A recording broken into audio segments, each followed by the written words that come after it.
अगर आप भी फर्स्ट टाइम मेघालय जा रहे हैं तो ये वीडियो आपके लिए कंप्लीट गेम चेंजर होने वाली है।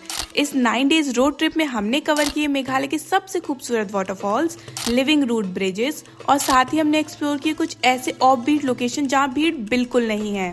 और इतना ही नहीं, हमने इस ट्रिप को एंड किया असम के काजीरंगा नेशनल पार्क में वाइल्ड लाइफ सफारी के साथ। तो एक ही वीडियो में आपको मेघालय और असम दोनों का फुल रोड मैप मिलने वाला है।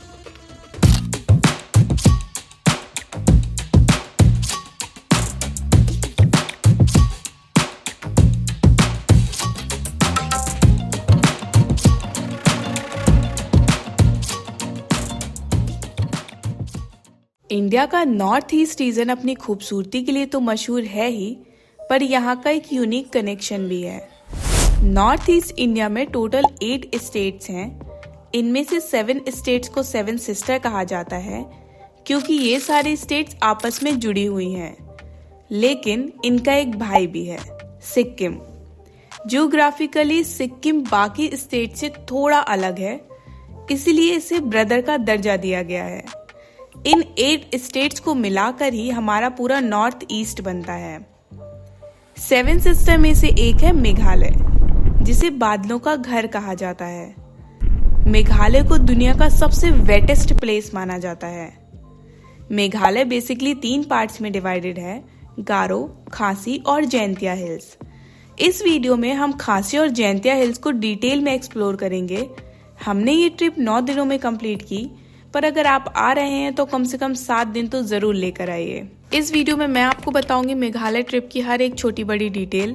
सबसे पहले हम बात करेंगे हाउ टू रीच मेघालय और वहाँ ट्रांसपोर्टेशन और कार रेंटल का क्या सीन है। इसके बाद मैं शेयर करूंगी एक 9 डे डिटेल्ड आइटनरी, जिसमें फेमस स्पॉट्स के साथ साथ कुछ अमेजिंग ऑफबीट प्लेसेस भी शामिल हैं। साथ ही हम कवर करेंगे my recommended hotel and stay, total trip cost और बजटिंग और आपकी एसेंशियल पैकिंग लिस्ट। और हाँ, मैं आपको वो मिस्टेक भी बताऊंगी जो मैंने की, ताकि आप वो गलतियां ना करें। लास्ट में कुछ सेफ्टी और प्रो ट्रैवल टिप्स, ताकि आपका मेघालय का सफर बिल्कुल परफेक्ट हो। तो चलिए शुरू करते हैं। अब बात करते हैं कि मेघालय कैसे पहुंचा जाए। मेघालय जाने के लिए सबसे पहले आपको पहुंचना होता है शिलोंग, और शिलोंग पहुंचने के लिए आपको पहले गुवाहाटी आना पड़ेगा।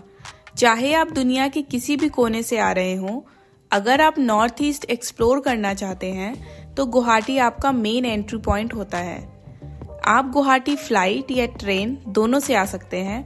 हम दिल्ली से फ्लाइट के थ्रू गुवाहाटी पहुंचे।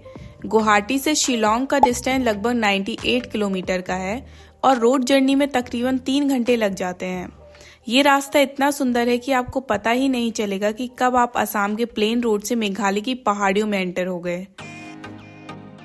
अब बात करते हैं सबसे इम्पोर्टेंट चीज की, मेघालय घूमने के लिए ट्रांसपोर्टेशन।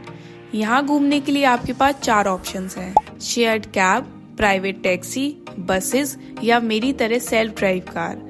अगर आपको शेयर्ड कैब या बस से जाना है तो आपको एयरपोर्ट और स्टेशन के बाहर से ये ऑप्शंस इजीली मिल जाएंगे। लेकिन हमने सेल्फ ड्राइव कार ली थी क्योंकि हमें अपनी मर्जी से रुकना और घूमना था। हमने क्रेटा कार बुक की थी। हम 4 लोग थे। इसका पर डे चार्ज हमें पड़ा 2800 रुपीज, जिसमें फास्ट टैग इंक्लूडेड था। कार के बजट की बात करूं तो 9 डेज की ये ट्रिप में पेट्रोल का खर्चा मिलाकर टोटल बजट कुछ 33,700 के आसपास रहा। अगर आपको यहाँ से कार रेंट करनी है तो कंपनी की सारी डिटेल्स मैंने नीचे डिस्क्रिप्शन में दे दी हैं, चेकआउट जरूर करना। तो ये रही हमारी 9 डेज की अल्टीमेट मेघालय और काजीरंगा आइटनरी। इसमें हमने बेस्ट टूरिस्ट स्पॉट के साथ साथ कुछ अमेजिंग ऑफबीट लोकेशन भी कवर की हैं। आप इसका स्क्रीनशॉट ले सकते हैं। डे 1 हमारा शुरू हुआ गुवाहाटी से शिलोंग की तरफ। गुवाहाटी से शिलोंग का रास्ता बहुत ही सुंदर है। रास्ते में सबसे पहले पड़ती है उमियम लेक, जिसे 12 पानी भी कहते हैं। यहाँ स्टॉप लेकर बोटिंग जरूर कीजिएगा, व्यू बहुत अमेजिंग मिलता है। हम उमियम लेक में हैं और मैं आपको यहाँ का व्यू दिखाती हूँ।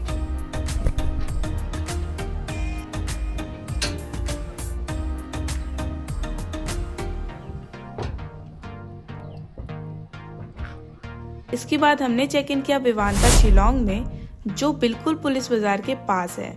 मेरा सजेशन यही रहेगा कि शिलोंग में स्टे आप पुलिस बाजार के आसपास ही लें, क्योंकि यहाँ से ट्रांसपोर्ट, कैफेज और शॉपिंग सब कुछ वॉकिंग डिस्टेंस पर है। शाम को हमने एक्सप्लोर किया पुलिस बाजार की रौनक और वहाँ का स्ट्रीट फूड। अगर आपके पास थोड़ा एक्स्ट्रा टाइम है तो आप वहाँ की ये फेमस 3 जगह जरूर एक्सप्लोर करिएगा। हम कैथेड्रल चर्च और डॉन बॉस्को म्यूजियम तो नहीं जा पाए, लेकिन हमने ये लेक नेक्स्ट डे कवर की।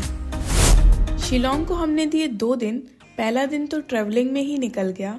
डे 2 की शुरुआत हमने की वर्ल्ड लेक से। हमने इसे अर्ली मॉर्निंग विजिट किया ताकि भीड़ कम मिले और शांति से लेक साइड एंजॉय कर सकें। हम आ चुके हैं वर्ड्स लेक।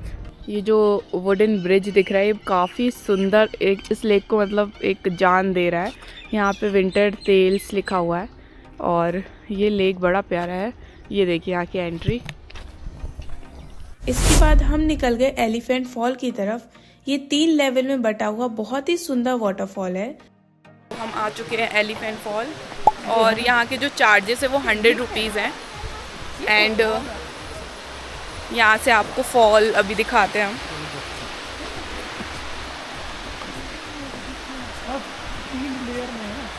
यहाँ पर पहले एक एलिफेंट रॉक थी, तो उसी के नाम पे इसका नाम एलिफेंट फॉल पड़ा। रॉक तो नहीं है बट नाम फेमस हो गया। एंड जो फॉल है वो भी 3 लेयर्स में है, वो अभी हम आपको दिखाते हैं। चलते हैं नीचे, काफ़ी ठंडा लग रहा है यहाँ पे तो। और यहाँ पर first fall, second fall and third fall. तो फर्स्ट फॉल के लिए हमें इधर जाना है, सेकंड और थर्ड के लिए इधर जाना है। तो पहले फर्स्ट देखने चलते हैं। इसके बाद हम पहुंचे मैफ्लोंग सेक्रेड फॉरेस्ट। ट्रस्ट मी, यहाँ की हिस्ट्री सुनकर आप हैरान रह जाएंगे। यहाँ का एक सख्त रूल है, आप इस जंगल से एक पत्ती या पत्थर भी बाहर नहीं ले जा सकते। 1, 2, 3, okay. And 4 Mukhi, like 4 lines. Yes. Okay. And then the one Mukhi has only 1 line. Okay. And also one Mukhi, the shape and all is not look like this. It's like half shape. Yes. So each of these Mukhi actually start from 1 Mukhi to 21. Okay. So each Mukhi they have the. यहीं से हमने शुरू किया David Scott track. ये track काफी लंबा है, around 16 kilometre, इसलिए हमने इसे हाफ ही किया। अगर आपके पास भी टाइम कम है तो आप भी हमारी तरह थोड़ा पोर्शन कवर करके नेचर का मजा ले सकते हैं। आ चुके हैं ब्रिज के पास और हम यहाँ से अब रिटर्न होंगे। मैं आपको ब्रिज दिखाती हूँ और वहाँ से पूरा रिवर का व्यू आएगा, तो मैं दिखाती हूँ आपको पूरा ब्रिज आएगा कि कैसा है ब्रिज।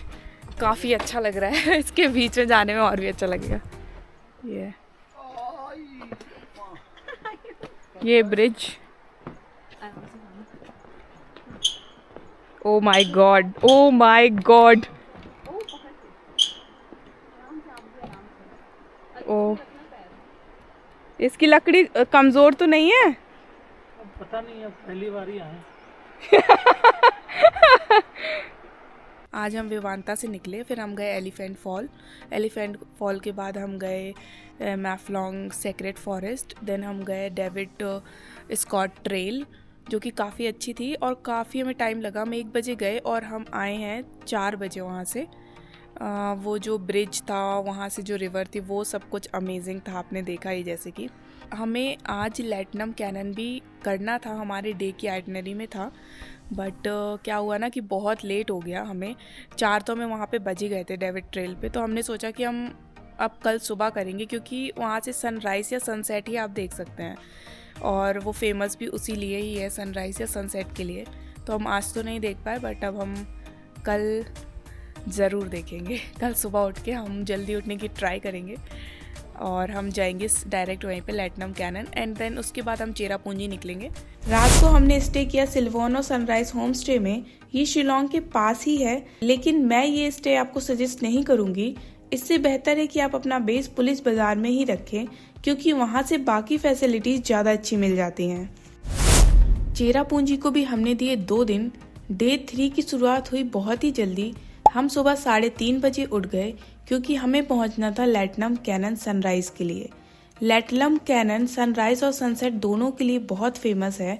ट्रस्ट मी, थोड़ी नींद खराब होगी, पर जब आप वहां पहुंचेंगे तो वो व्यू बिल्कुल मैजिकल है। सूरज की पहली किरण जब पूरे कैनन को चमकाती है तो वो नज़ारा देखने लायक होता है। तो अभी हम आ गए हैं लैटिनम व्यू पॉइंट में। इसकी entry fees 20 rupees each person थी। ये यहाँ से व्यू अच्छा दिखेगा, मैं अभी आपको दिखाती हूँ। काफ़ी बड़ा एरिया है, ये देखो वहाँ पे लिखा हुआ है आई लव लैटिनम। एंड यहाँ बहुत सारे ऐसे कोन शेप के ये बकेट दिख जाएंगे, डस्टबिन, और झूले भी लगे हुए हैं वहाँ पे बहुत सारे। तो काफ़ी अच्छा है ये। यहाँ से व्यू देखते हैं कैसा दिखेगा। व्यू पॉइंट है तो ऑब्वियसली अच्छा ही दिखेगा। वाओ वाओ, पूरी वैली दिख रही है यहाँ से, ये देखो। इसके बाद हम निकल गए चेरापूंजी सोहरा की तरफ, पर रास्ते में हमने 3 बहुत ही खूबसूरत स्टॉप लिए। फर्स्ट स्टॉप था हमारा गार्डन ऑफ केव्स। क्या थे यहाँ के ticket price? 100 for each person and 100 for camera also. 20 rupees for parking. Okay, तो हमारे पास GoPro है तो उसके 100 चार्जेस थे, मतलब कैमरा आप ला रहे हो तो उसके 100 रुपीज़ चार्जेस हैं, और बाकी फ़ोन के नहीं है। ये एक नेचुरल केव एरिया है जहाँ बहुत सारे छोटे छोटे वाटरफॉल्स हैं और यूनिक रॉक फॉर्मेशन है। ये जगह फोटोज के लिए बेस्ट है।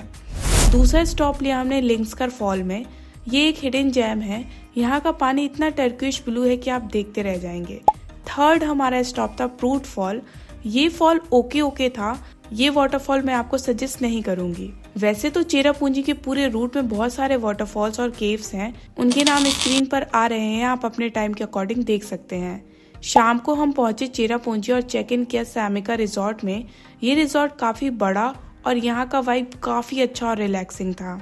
डे 4 की शुरुआत हुई हमारे ट्रिप के सबसे मुश्किल लेकिन सबसे एक्साइटिंग हिस्से से, double decker living root bridge. Rainbow fall 1 hour ticket counter है। ये ticket counter for drone. 30 minute double decker blue lagoon and rainbow waterfall. 1 hours यहाँ से हमारा rainbow waterfall. Entry fee for the double decker entry. Guys तैयार हो जाइए क्योंकि यहाँ आपको 3500 सीढ़ियाँ पहले उतरनी है और फिर वापस चढ़नी है। हमने सिर्फ डबल डेकर तक का ही ट्रैक किया। लोग आगे रेनबो फॉल तक भी जाते हैं, पर हमारी इतनी हिम्मत नहीं हुई क्योंकि ये ट्रैक काफ़ी एग्जॉस्टिंग है। इस ट्रैक के लिए मेरी कुछ इंपॉर्टेंट टिप्स। क्लोथिंग, कपड़े बिल्कुल लाइट पहने, टी शर्ट बेस्ट है। शूज़, ट्रैकिंग शूज़ के बिना ये ट्रैक मत करना, ग्रिप बहुत ज़रूरी है। एसेंशियल्स, एक लाइट बैग कैरी करें, पानी की बोतल, चॉकलेट या एनर्जी बार्स रखें और थोड़ा कैश जरूर रखें। मस्ट हैव्स, ट्रैकिंग स्टिक, ये आपको ट्रैक के स्टार्टिंग पॉइंट पर सिर्फ 50 रुपए में मिल जाएगी। इससे आपको काफ़ी हेल्प मिलेगी। लिविंग रूट ब्रिज पहुंचकर आपकी सारी थकान मिट जाएगी। ये कुदरत और इंसान की मेहनत का एक अनोखा नमूना है, जहां पेड़ों की रूट्स को जोड़कर ये ब्रिज बनाया गया है।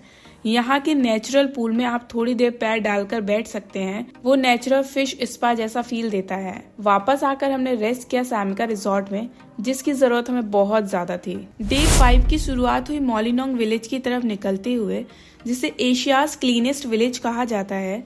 इस रास्ते में एक वाटरफॉल पड़ता है, वा निरंग फॉल। अगर आपके पास टाइम है और आप थोड़ा और ट्रैक कर सकते हैं तो यहाँ जाइए, नहीं तो आप इसे स्किप भी कर सकते हैं। मॉलिनोंग में हमने देखा कि कैसे पूरा विलेज मिलकर सफाई रखता है, और वहाँ का बैम्बू स्काई व्यू पॉइंट भी एक्सप्लोर किया, जहाँ से बांग्लादेश का बॉर्डर दिखता है। इसके बाद हम निकले डॉकी की तरफ। एक जरूरी टिप, डॉकी मेन पॉइंट पर बहुत रश रहता है, इसलिए हमने स्टे किया डॉकी से आगे सिनोंग पडेन में।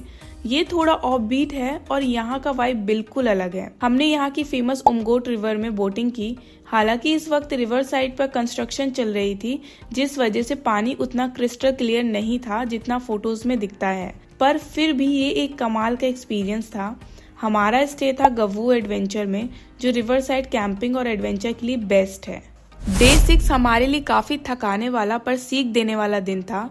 हम निकल रहे थे एक हिडन जैम की तरफ, जिसका नाम है मैफनलोर, जो मेघालय के नोंगस्टन रीजन में आता है। इसके लिए 2 रास्ते हैं, एक नॉर्मल रूट जो शिलोंग से होकर जाता है और दूसरा जुबई होते हुए। हमने जुबई वाला रास्ता चुना क्योंकि हमें करंग सूरी फॉल कवर करना था।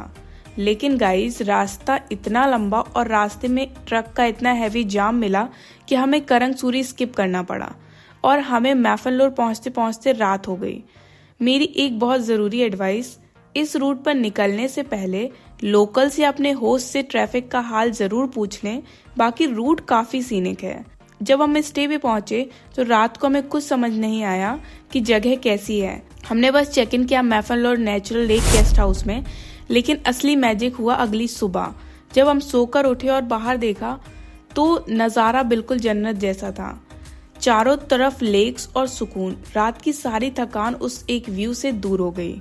डे 7 पर हम निकले नोंगखुनम रिवर आइलैंड की तरफ। ये एशिया का सेकेंड लार्जेस्ट रिवर आइलैंड है और यहाँ की ब्यूटी बिल्कुल अनटच्ड है क्योंकि ये भीड़ से बहुत दूर ऑफ बीट लोकेशन है। यहाँ हमने एक्सप्लोर किया किंशी रिवर का किनारा और एक बहुत ही मैजेस्टिक वाटरफॉल।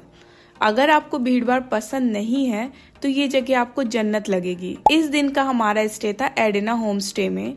ये स्टे काफी यूनिक था क्योंकि यहाँ हमें किचन प्रोवाइड किया गया था और हमें अपना खाना खुद बनाना था। पहाड़ों के बीच खुद कुकिंग करके खाने का मजा ही कुछ और है। डे 8 को हमने मेघालय को बाय बाय बोला और निकल गए असम की तरफ। पर निकलने से पहले हमने विजिट किया वेनिया फॉल्स। इस वाटरफॉल की आवाज और इसका फोर्स इतना ज्यादा है कि आप हैरान रह जाएंगे। ये नोंगस्टन के सबसे सुंदर वाटरफॉल्स में से एक है। रात होते होते हम पहुंचे अपने स्टे पर जो था नेचर हंट इको कैंप कोरा। ये कैंप बिल्कुल जंगल के पास है और यहाँ की वुडन कॉटेजेस और ठंडक आपको एक अलग ही वाइल्ड लाइफ वाली फील देती हैं। आज हमने जल्दी डिनर किया और सो गए क्योंकि अगली सुबह हमें जल्दी उठकर काजीरंगा की सफारी पे निकलना था। एक सजेशन देना चाहूंगी, रास्ता लंबा है, अच्छा होगा अगर आप सुबह जल्दी निकल जाएं ताकि रात होने से पहले चेक इन कर सकें। डे 9 जो कि है इस 9 डेज की रोड ट्रिप का आखिरी दिन। हम सुबह 7:30 बजे ही निकल गए जीप सफारी के लिए। हमने 10 बजे तक सफारी की और काजीरंगा का आइकॉनिक वन हॉर्न राइनोज और वाइल्ड लाइफ को बहुत करीब से देखा। जंगल की ताजा हवा और ये एक्सपीरियंस ट्रिप को एंड करने का बेस्ट तरीका था। बुकिंग और चार्जेस की बात करें तो हमने 3000 दिए जीप सफारी के। अगर आप प्रोफेशनल कैमरा कैरी कर रहे हैं तो उसका चार्ज 1000 अलग से होता है। सफारी बुक करने के लिए ऑफिशियल वेबसाइट आपके स्क्रीन पर शो हो रही है और जिस जीप को हमने बुक किया था उनका कॉन्टेक्ट नंबर ये रहा। आप चाहें तो इनको डायरेक्ट कॉल करके भी अपनी सफारी बुक करवा सकते हैं। सफारी खत्म करके हम तुरंत निकल गए गुवाहाटी एयरपोर्ट के लिए। काजीरंगा से गुवाहाटी का रास्ता लगभग 4 से 5 घंटे का है, तो हमने टाइम पर पहुंचने के लिए रास्ते में बहुत ही कम स्टॉप लिए। शाम को हमारी फ्लाइट थी दिल्ली के लिए और इसी के साथ खत्म हुआ हमारा ये एडवेंचरस ऑफ बीट और यादों से भरा मेघालय और असम का सफर। दोस्तों, इस पूरे ट्रिप में हमारे स्टेज काफी अमेजिंग रहे। बस डे 2 का जो सिल्वानो सनराइज होम स्टे था वो मैं आपको सजेस्ट नहीं करूंगी। उसकी जगह आप पुलिस बाजार में स्टे ऑप्शन देखें तो ज्यादा बेटर रहेगा। बाकी सारे स्टेज जैसे सामिका या एडिना मेरा पर्सनल रिकमेंडेशन है। दोस्तों, मैंने कोशिश की है कि आपको हर जगह और स्टे का एक ऑनेस्ट रिव्यू दूं। अगर आप इनमें से किसी भी होटल या गेस्ट हाउस का एग्जैक्ट प्राइस जानना चाहते हैं तो आप नीचे कमेंट सेक्शन में मुझे पूछ सकते हैं। मैं वहां आपको सारी डिटेल शेयर कर दूंगी। इस पूरी ट्रिप के हर एक दिन की सेपरेट डिटेल वीडियो मैंने बनाई है जो आप मेरे चैनल पर जाकर चेक कर सकते हैं। उम्मीद है आपको ये आइटनरी और हमारी ये जर्नी पसंद आई होगी। अगर आपको इस ट्रिप से जुड़ी कोई भी हेल्प चाहिए या कोई भी सवाल है तो कमेंट सेक्शन में ज़रूर बताएं। वीडियो अच्छी लगी हो तो प्लीज़ लाइक ज़रूर करना और चैनल को सब्सक्राइब करना मत भूलना ताकि आप हमारा अगला एडवेंचर मिस ना करें। मिलते हैं अगले सफ़र में, तब तक के लिए कीप एक्सप्लोरिंग।